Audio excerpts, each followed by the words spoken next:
Hi, my name's Lucy from the parenting team, and today I want to talk to you about sensory processing difficulties for our children. This is often associated with autism. So put simply, sensory processing difficulties is having problems understanding, processing and organising information we receive from our sensory systems.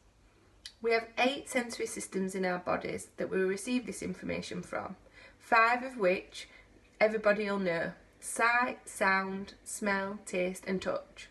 There's a couple more that you might not have heard of. The first being vestibular, that's around balance and movement. The second being proprioception, that's around knowing where your body is in the space that surrounds it. And the third being interoception, and that's around the cues that we receive from our body internally, knowing when we're hungry, thirsty, in pain, too hot or too cold. So thinking about how children experience sensory processing difficulties, this can look different for every child. Some children may be sensory avoidant, some children may be sensory seekers, some children may be over-responsive to sensory stimulation, and some children may be under-responsive.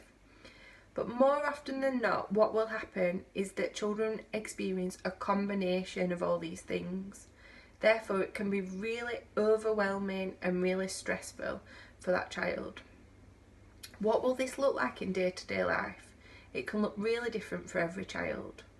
For example, we might have a child that's really sensitive to noise. So we could hear a really light, small beeping noise on an electrical item, but for that child, that noise will be so loud it will be really distracting. Children may find smells really overwhelming, or a flickering light on a lamp that could be really distracting for a child.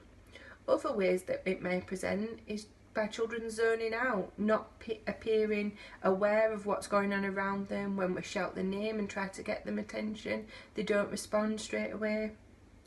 Other ways is children may be full of energy and often on the go all the time, bouncing, jumping, turning upside down, spinning, trying to get that feedback from the movement.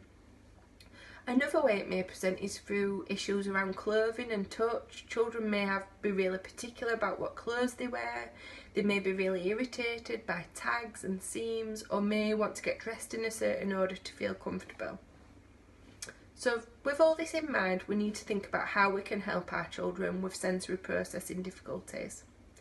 So the first thing to remember is, often when we say no or try and get our child to stop, that won't work. It will only cause them more distress.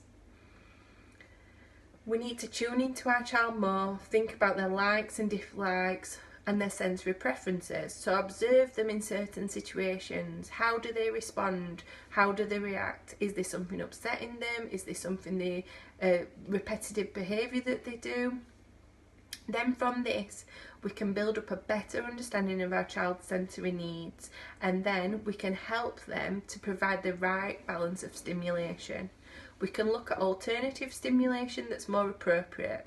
So that might be providing ear defenders in a really noisy environment, or a soft comforting material if your child's feeling anxious.